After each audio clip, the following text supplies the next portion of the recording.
leveling up on your life, it feels good. Like you're getting a good physique, having a good mindset, building a good habit, and on every day you consistently reading a books, writing your journal, and you are disciplined and working towards your goal, and not until your old habits and old self is calling you. And that is the worst scenario that I'm struggling right now. And today, I lost my track. I didn't go for a morning run since nagising ako ng 2 p.m.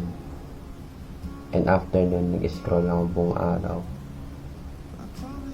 And right now, it's already 7 p.m. and tinatabad na ako mag-workout. Or pipili natin gawin or ihabol yung routine ko ngayong gabi. And if you have the same situation right now that I'm currently struggling, and your old self calling you back to that comfort, don't answer that call. And so yeah, ending with day 12 of Bank Mod Challenge. See you guys. Tapos na yung workout session natin. And back day ngayon.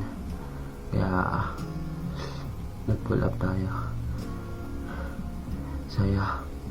Nakasurvive tayo ngayong gabi. Which is, di tayo nag-fail sa challenge natin. So yun lang. See you guys. Bye-bye.